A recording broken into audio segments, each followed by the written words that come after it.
Hello guys, hope you're doing well. In this video I'll be showing off the most common mistakes I see everyone making in Marvel Rivals, but luckily these are all easy to fix, so let's take a look at all the Marvel Rivals mistakes you must avoid. And we will start with the wrong way people are strafing in this game. So if you go back and forth like this, you'll notice a slight delay when you change direction, but if you circle strafe like so, it's much quicker. So never go back and forth from side to side when you strafe like this. Always go round in a circle and you will strafe much quicker. It means basically you'll be a more evasive target. People will have more difficulty shooting you, and also you can switch between targets much quicker. Next up, here's a way to shut down enemy ultimates. So with Penny Parker, you can use the web to wrap them up and then deny them their ultimates. With Hulk, you can use this Gamma Burst and freeze them for 2 seconds, and that will also stop their ultimate. Mantis can use her ability here and stop them using their ultimate. So if they're even like winding up their ultimate, just use this and it interrupts them immediately. Lunar Snow can also freeze enemies and stop them using their ultimate. So a bunch of ways you can stop people's ultimates in their tracks. Wolverine actually displaces enemies, so it doesn't just freeze them, but actually moves them out of the way. And of course, Captain America can reflect Iron Man's ultimate with his shield. So that actually is a unique effect there.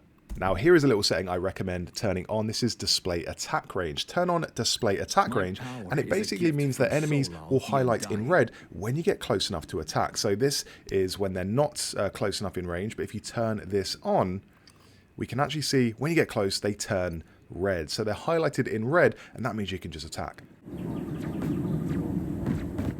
And there we go, bang, taken out. The Punisher has a great little effect with his zip lines. Normally you could just use a zip line to get from A to B, but if you jump off halfway through, you can launch yourself across the map, and it's amazing. It does take some timing, but if you just jump off halfway through, you can use that momentum and zip straight across the map. Okay, here's a little mistake I see a lot of people making with Wolverine, and this is with his lunge ability. So if you try and target an enemy, you'll sometimes just lunge straight over them and miss them completely, but if you press LT while you're lunging, you'll lock right onto your target and do damage. So don't just launch yourself at an opponent. If you really want to lock on and do damage, press LT mid-lunge and you will lock on to your opponents. Okay, here's a mistake with the swinging mechanics for swinging characters like Venom and Spider-Man. Now, by default, the swinging is set to easy mode, and this basically locks on all of your strands to bits of the environment. Doesn't give you much control over your swinging, but if you turn off easy swinging, it means you actually have to target bits of the environment to swing off. Now, this does require a bit more skill, but it also means you have loads more control over your swinging, your movement, and you can really chain together some great combos and just move exactly where you want. So my advice is to turn off easy swinging and just have more directional control over your swinging. Okay, a mistake a lot of people are making with Jeff's ult is when you gobble them up and spit them off the stage. Sometimes they can come back. People with double jumps or people who have flying abilities can actually come back from the stage. So instead, what I recommend is if you've got 2 or more characters in your jaws, then just jump straight off the stage with them in your mouth. It means you will actually eliminate yourself, but also you'll take down a few of them at the same time. So it's better to take down 2 or 3 of them with yourself rather than just no one at all. So always jump, and then you can even spit them a bit further so they've got less chance of coming back on the stage. But yeah, some characters can come back after they've been swallowed by Jeff, unless, as Jeff, you jump off the stage and take yourself out with them. Okay, a lot of people seem to be forgetting with Groot is that you can put your walls at an angle. So rather than just place them vertically, you can actually tilt them, and you can use this to not only displace characters and kind of mess them up a bit, but you can also make structures for yourself. And the best structure that I've found is when you place 2 down like this and then a third one at an angle. You can only place a maximum of 3 at any one time, and this gives you not only a good vantage point but also cover from the front, so you can climb up here and just shoot enemies from here and then duck behind this little this third wall for cover. That's really useful, so I recommend playing with Groot's walls a tiny bit. Okay, onto a really useful resource not a lot of people are using, and this is the Marvel Rivals website. It's not even in the game, you have to go to the website for this, but it basically gives you in-depth stat breakdowns for every single character. It shows you not only their damage, but really weird esoteric kind of things like the fall-off damage. In other words, the damage that your weapons will do at certain distances. So with Adam Warlock, the fall off begins at 20 meters and decreases to 50% at 40 meters. So if you use your weapon at 40 meters away, it actually does half the amount of damage, which is really useful to know, because sometimes you're shooting people from really far away and thinking, why am I not doing damage? It's because you need to get closer. So the recommended distance for Adam Warlock's staff is 20 meters, and you can use this in the practice arena because there is a handy little distance chart on the ground. It's the same for Black Widow as well, so the fall off begins at 10 meters.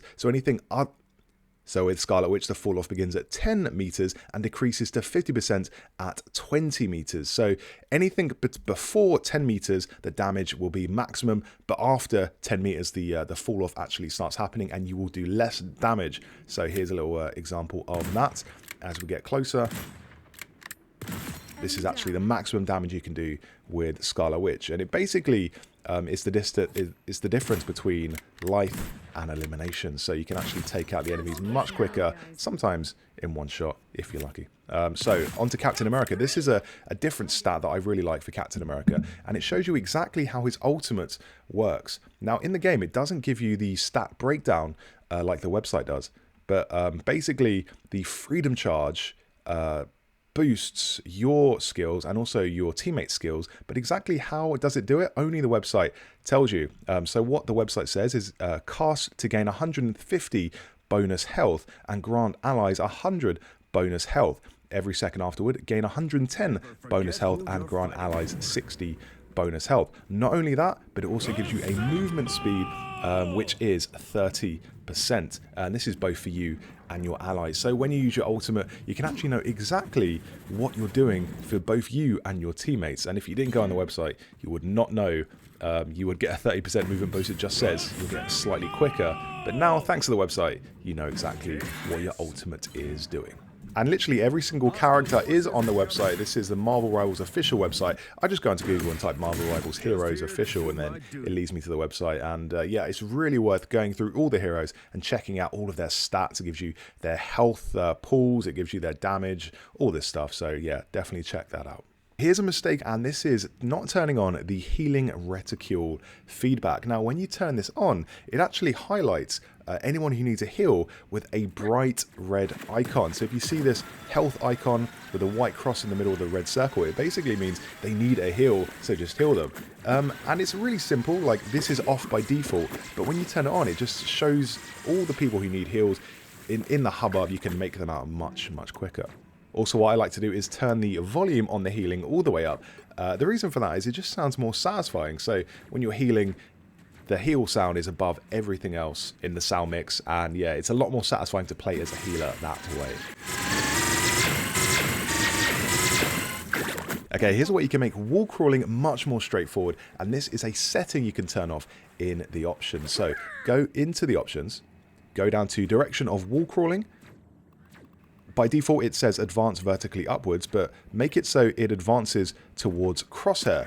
This means all you have to do is press one direction on your joystick or on the keyboard. So on the keyboard, all you have to do is hold W, and on the joystick, just hold upwards, and you will automatically follow your crosshair. So you don't have to use all directions on your directional controls. Just point the crosshair wherever you want to go and then press up, and your character will immediately follow that direction. It's a lot easier than just what it is by default, which is you have to use all the different keys and you're going up and down in all directions. It can be quite disorientating. So yeah, I would always select the option in the menu, advance towards crosshair.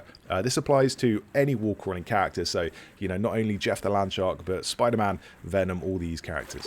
Another thing in the options that people haven't really experimented with that much is the sound mix. So by default, you just get the default sound mix, but there's a way you can actually make it so it gives you the edge in battle. For this, I really like the focus mix. So the focus mix, as you can see here, it enhances your own sound feedback while highlighting the most immediate threats. So that means whatever the most immediate threat is, that's going to be louder than all the other things. And it just makes it so you can focus on whatever needs your attention immediately. and it's just better for fighting, really. There's another mix you can use, which is the immersion mix, and to be honest, that's not as good for just competitive play. It's more for cinematic play. It sounds better, like you can hear destructions and explosions and things like that. It gives you a more richer audio experience, but you can't really make out the different characters that need your attention. So I would say focus on the focus mix presets. Change it from the default to focus.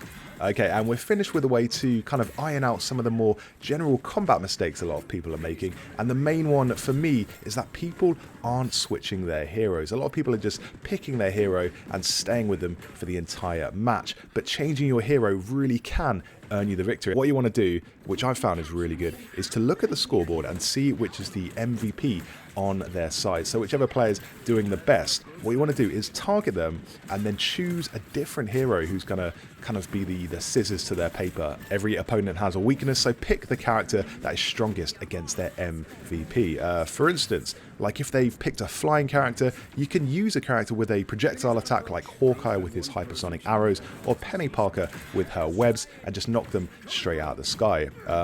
You know, if they're healing from the back line, you can sneak around them and target them with a Psylocke or an Iron Fist. So that's an example of how to counter their MVP. Don't just stick with the same character the entire time. Look and be proactive. What character is doing the best on their team, and then try and counter that. Another one, for example, if they have a tank, then you can shut that tank down with a Scarlet Witch is great against tanks. Another reason to change your character is because you know, you want to change your character depending on what the objective is. So for instance, if you need a point held down, you're trying to capture a point, Loki is incredible. He can cast different versions of himself to kind of bombard the objective, and you can also teleport to wherever your character is. Just a really mobile character, very confusing for the opposition team, so he's really good. Captain America is also really good at capturing and holding down points. Now, conversely, if you're trying to attack a point, then Venom is the way to go. He can wade in there and just do loads of damage and make a nuisance of himself. Iron Man is also really good at attacking points. So switch your character depending on whether you've lost or whether you've gained a capture point, or just generally depending on what the objective is.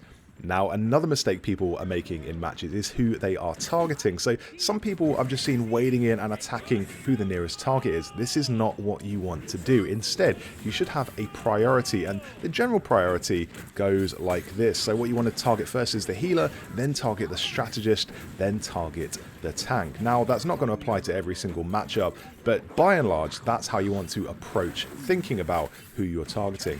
The reason for that is simple. It's because if you go for the tank straight away, you're just going to have no luck, because they're going to be healing themselves constantly. They're going to be healed from the back. They're going to have ways to sustain and outlast all the damage you're doing. Instead, don't go for the tank first. Go for the healer, who's actually propping up that tank. When you take out the healer, you're going to find the tank is a lot more. It's going to go down a lot quicker. So again, first target their healer. You know, the Jeff the Landsharks, all these people. Then you want to go for the strategist, and then after that you want to take out the tanks at the very last. So that's a general priority, and all it takes is thinking about who you're targeting. Don't just wade in there and target the nearest person to you. Have your priority ready to go. So those were just a few ways. So those were a few ways I've seen people making mistakes in Marvel Rivals, and there are a few. So those were just okay. So those were a few ways. Okay, so those were a few things people are... Okay, so those were a few mistakes people are making in Marvel Rivals, and basically how to iron those things out. It's not a big deal. Play however you want, but if you're trying to get better, those are just some tips that you can use in your matches. Anyway, I hope you enjoyed the video. If you did, leave a like, and for more Marvel Rivals guides, subscribe to the channel.